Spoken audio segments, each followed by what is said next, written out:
امام غزالی رحمۃ اللہ تعالیٰ علیہ فرماتے ہیں کہ آدمی مسکین پر اگر کوئی آفت، کوئی مصیبت، کوئی حادثہ، کوئی رنج، کوئی تکلیف، کوئی مشقت، کوئی خوف کبھی بھی نہ آئے،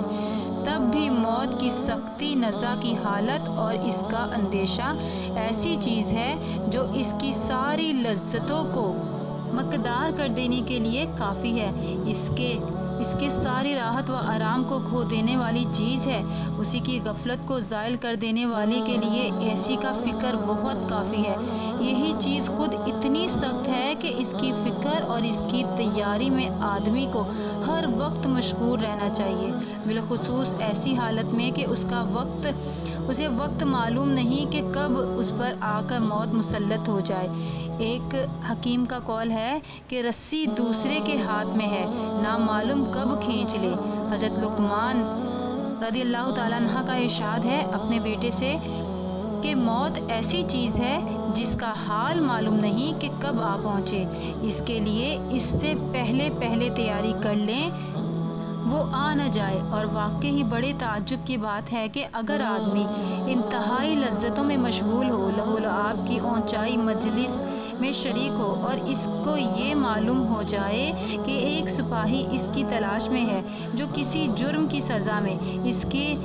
5 کوڑے مارے گا، تو ساری لذت، سارا عیش و آرام اس کا ختم ہو جائے گا۔ بلکہ اگر صرف اتنا ہی معلوم ہو جائے کہ اس کے پاس اس کی گرفتاری کا وارنٹ ہے، وہ آج کل میں اس کو گرفتار کر لے گا، تب بھی ساری لذتیں اس کی ختم ہو جائیں گی، رات کو نیند تک اڑ جائے گی۔ حالانکہ اس کو معلوم ہے کہ ملک الموت ہر وقت اس پر مسلط ہے، اور موت کی سختیاں جو ہزاروں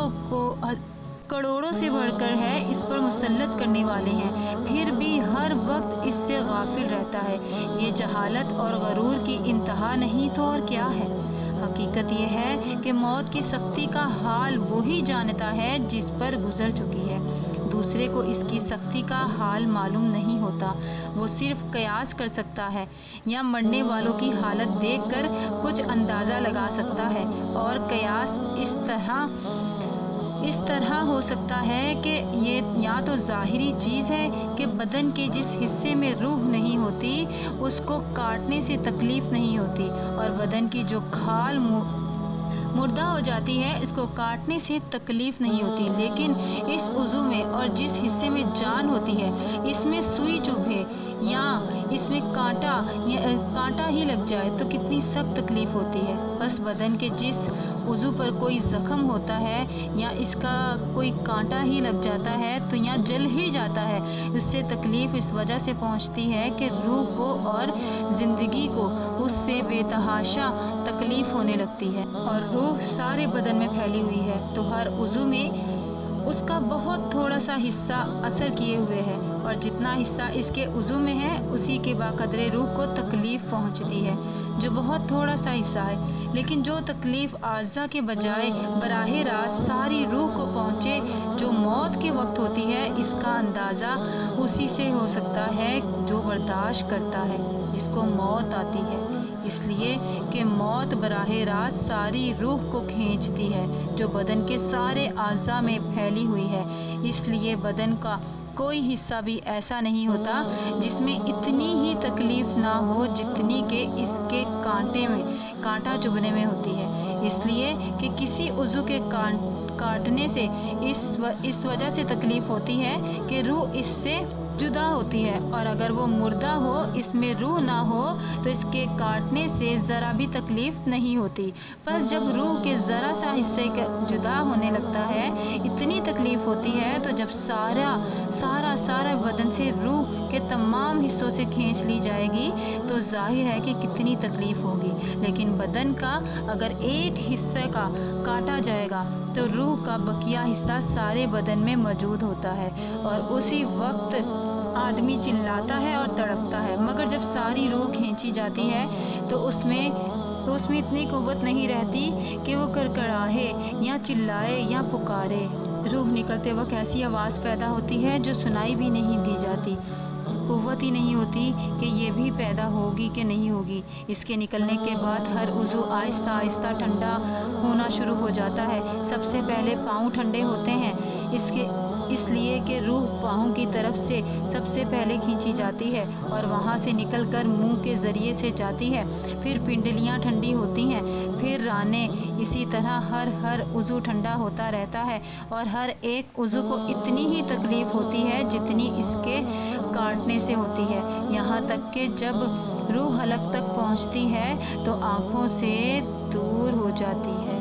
اسی وجہ سے تو حضور صلی اللہ تعالیٰ علیہ وسلم کی دعاؤں میں یہ بھی ایک دعا ہے کہ اللہ مجھ پر موت کی اور نزا کی سختی آسان فرما۔ لوگ بھی حضور صلی اللہ تعالیٰ علیہ وسلم کی اتباع میں اس دعا کو مانگتے ہیں اور ہمیں بھی ہر دم جب بھی دعا مانگے تو محترم ناظرین یہی دعا مانگنی چاہیے کہ اللہ ہمیں موت کے وقت آسانی پیدا فرما، موت کی سختیوں میں آسانی پیدا فرما، ہمیں ایمان کی موت عطا فرما۔ ایک حدیث مبارکہ میں ہے کہ حضور اکرم صلی اللہ تعالی وسلم کا ارشاد ہے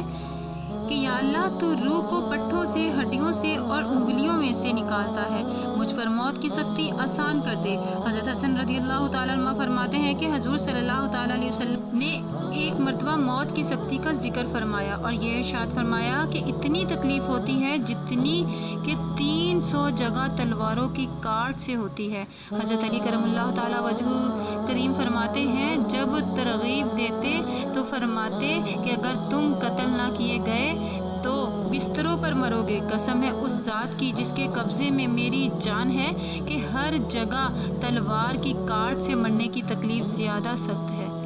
اور راوی کہتے ہیں کہ ہمیں یہ بات پہنچی کہ مردوں کو قیامت میں اٹھنے تک موت کی تکلیف کا اثر محسوس ہوتا رہتا ہے۔ حضرت شداد بن اویس کہتے ہیں کہ موت دنیا اور آخرت کی سب تکلیفوں سے زیادہ سخت ہے، وہ آرا چلا دینے سے زیادہ سخت ہے، وہ کینچیوں سے کتر دینے سے زیادہ سخت ہے، وہ دیگ میں پکا دینے سے زیادہ سخت ہے۔ اگر مردے قبر سے اٹھ کر مرنے کی تکلیف بتائیں تو کوئی شخص بھی دنیا میں لذت سے وقت نہیں گزار سکتا، میٹھی نیند تک نہیں سو سکتا۔ کہتے ہیں کہ حضرت موسیٰ علیہ نبینا الصلوۃ والسلام کو جب وصال ہوا تو حق تعالیٰ نے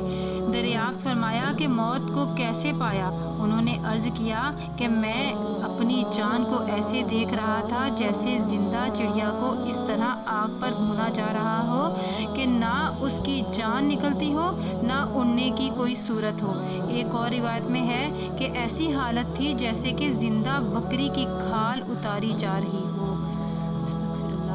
حضرت عائشہ رضی اللہ تعالیٰ عنہ فرماتی ہیں کہ جب حضور اقدس صلی اللہ تعالیٰ علیہ وسلم کا وصال ہو رہا تھا تو پانی سے بھرا ہوا پیالہ حضور اقدس صلی اللہ تعالیٰ علیہ وسلم کے قریب رکھا ہوا تھا۔ حضور صلی اللہ تعالیٰ علیہ وسلم بار بار اپنے مبارک ہاتھ کو پیالے میں ڈالتے پھر منہ پر ملتے تھے اور فرماتے تھے یا اللہ نزا کی سختی پر میری مدد فرما۔ حضرت عمر رضی اللہ تعالیٰ عنہ نے حضرت کعب رضی اللہ تعالیٰ عنہ سے دریافت کیا کہ موت کی کیفیت بیان کروں۔ انہوں نے عرض کیا کہ امیر المؤمنین جس طرح ایک کانٹے کو آدمی کے اندر داخل کر دیا جائے جس کے ساتھ بدن کا ہر جوز لپٹ جائے پھر ایک دم اس کو کھینچ لیا جائے، اس طرح جان کھینچی جاتی ہے۔ یہ سب تو نزا کی مختصر کیفیت تھی، ان سب کے علاوہ ملک الموت اور اس کے مددگار فرشتوں کی صورتوں کا ایک خوف ایک مستقل مرحلہ ہے جس صورت پر وہ گناہ گاروں کی جان نکلتی ہے۔ وہ ایسی ڈراؤنی صورت ہوتی ہے کہ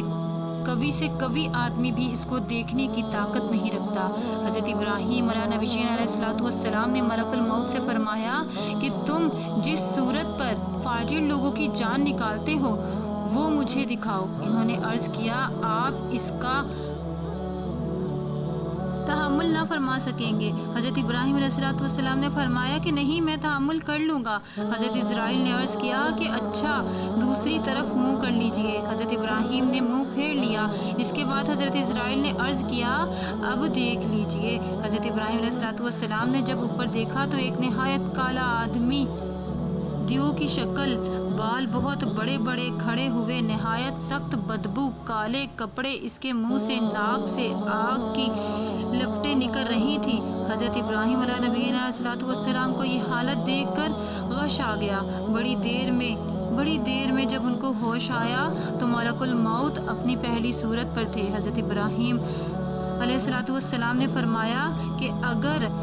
فاجر شخص کے لیے کوئی دوسری آفت نہ ہو تب بھی یہ صورت ہی ہے، اس کی موت کے لیے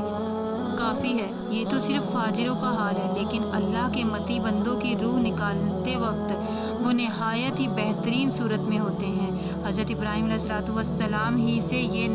نقل کیا گیا ہے کہ انہوں نے ہی ملک الموت سے فرمایا کہ مجھے ہیبت کو دکھا کر انہوں نے دیکھا کہ ایک نہایت خوبصورت جوان نہایت نفیس لباس پہنے ہوئے خوشبودار مہکتے ہوئے سامنے آئے۔ حضرت ابراہیم علیہ السلام نے فرمایا کہ مومن کے لیے اگر مرتے وقت اس صورت کے علاوہ کوئی بھی فراحت کی چیز نہ ہو تو یہ بھی کافی ہے۔ محترم ناظرین، یہ تھی اللہ کی طرف سے جو انسانوں کے لیے موت کی سختیاں تھیں۔